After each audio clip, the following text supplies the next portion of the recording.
అందరి నమస్కారం. నేను మీ కొమ్మర్ రాజు భరద్వాజ శర్మ. కన్యా లగ్నస్థ కేతువు గురించి ఈరోజు మనం మాట్లాడుకుందాం. కన్యా లగ్నస్థ కేతువు వ్యక్తిని స్వార్థపూరితంగా చేస్తుంది.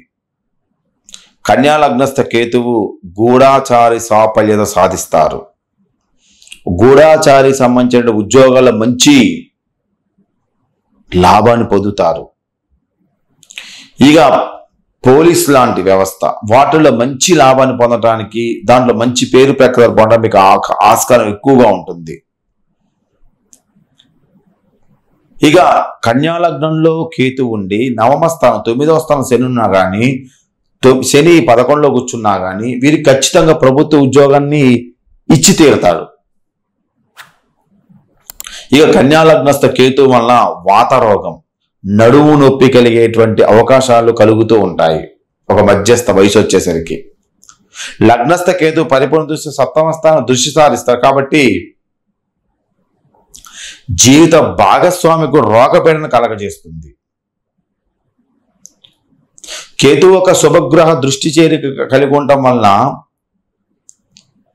వైవాహేతర సంబంధాలు కూడా అవకాశం ఉంటుంది. వైవాహేతర సంబంధాలు, ఒక భార్య ఇంకొక స్త్రీతోని అక్రమ సంబంధాలు కొనసాగించే అవకాశం కూడా ఉంటూ ఉంటుంది. కన్యా లగ్నం ఉన్నటువంటి ఈ యొక్క కేతు వ్యక్తిని స్వార్థపూరితంగా మారుస్తాడు. స్వలాభం కోసం ఎక్కువగా పనిచేస్తూ ఉంటాడు. స్వలాభం అంటే దానికి లాభం వస్తేనే పనిచేస్తాడు. స్వలాభం కోసము కలిగి ఉంటాడు. గుప్తాచారము, డిటెక్టివ్ అంటే ఇలాంటి పనుల్లో మంచి సాఫల్యత వీళ్ళు సాధించగలుగుతారు. వీరికి అలాంటి ఇంట్రెస్ట్ ఎక్కువగా ఉంటుంది. తెలుసుకోవాలి డిటెక్టివ్ ఇలాంటి ఎక్కువ వీళ్ళకి ఆస్కారం ఉంటుంది. కానీ వాతావరణ వల్ల కొద్దిగా ఇబ్బందులు పడుతూ ఉంటారు. అంటే మోషన్ ప్రాబ్లమ్స్ ఎక్కువ వీళ్ళకి కలుగుతూ ఉంటాయి. వాళ్ళు నడుముకు సంబంధించినటువంటి నొప్పులు ఎక్కువ కలుగుతూ ఉంటాయి.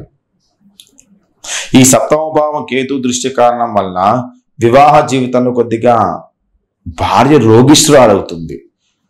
కాబట్టి భార్య రోగిష్ఠురాలు అవడం వల్ల వీళ్ళ దృష్టి మొత్తం కూడా వైవాహేతర సంబంధాల వైపు వెళ్తూ ఉంటాయి. దానివల్ల సమస్యలు కొద్దిగా క్రియేట్ చేస్తూ ఉంటుంది. లగ్నస్థ కేతు ఉన్నాడంటే సప్తస్థ రాహు ఉన్నట్టే.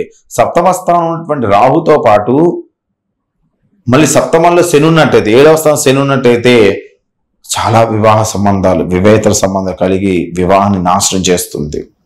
లేదా 7మాధిపతి 8లో ఉన్నా కానీ, అంటే గురుడు 8లో ఉన్నా కానీ, గురుడు 12లో ఉన్నా కానీ, గురుడు నీచంలో ఉన్నా కానీ, గురుడు హస్తగతంలో ఉన్నా కానీ, గురుడు వక్ర మార్గంలో ఉన్నా కానీ వివాహ జీవితంలో అనేక రకాలైనటువంటి కష్టాలని క్రియేట్ చేయడానికి అవకాశం ఎక్కువగా ఉంటుంది. ఈ విధంగా మనకి లగ్నస్థ కేతువు కొన్ని శుభ ఫలితాన్ని, అశుభ ఫలితాన్ని రెండు ఇవ్వడానికి మనకి ప్రయత్నం చేస్తూ ఉంటాడు. ఇక మన కన్యా లగ్నానికి అధిపతి బుధుడు అవుతాడు. ఈ లగ్నానికి సూర్యుడు ద్వాదశాధిపతి, 12వ స్థానాధిపతి, అశుభ స్థానం. బుధుడు ఈ లగ్నానికి స్వక్షేత్రంలో ఉంటాడు. బృహస్పతి 4-7 స్థానానికి అధిపతి, మరియు 12వ ఇంట్లో మంచి ఫలితాన్ని ఇస్తాడు. కానీ వివాహానికి అశుభప్రదుడు. శుక్రుడు 2-9 స్థానానికి అధిపతి, ఐశ్వర్యాన్ని, అదృష్టాన్ని, గొప్పతనాన్ని కలగజేస్తూ ఉంటాడు. అక్కడ నీచంలో ఉన్నప్పటికీ ఐశ్వర్యాన్ని, అదృష్టాన్ని, గొప్పతనాన్ని కలగజేస్తుంటాడు. కానీ వివాహ జీవితం నష్టాన్ని కలగజేస్తుంటాడు కన్యా లగ్న జాతకులకి.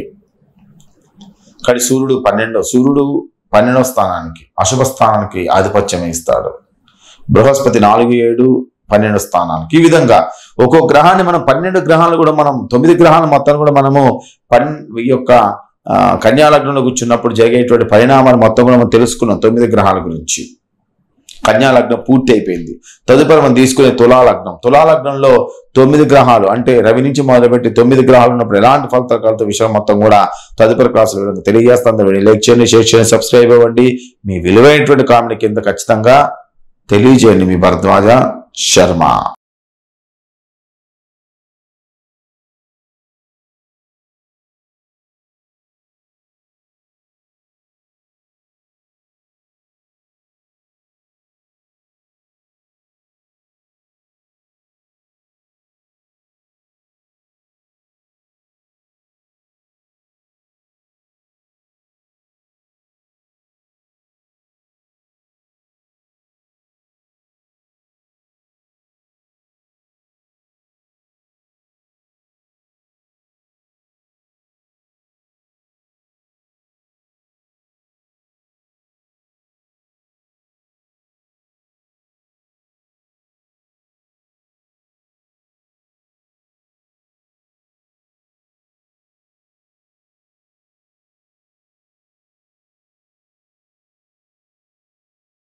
Welcome to Learn Astro and Devotional Bhakti.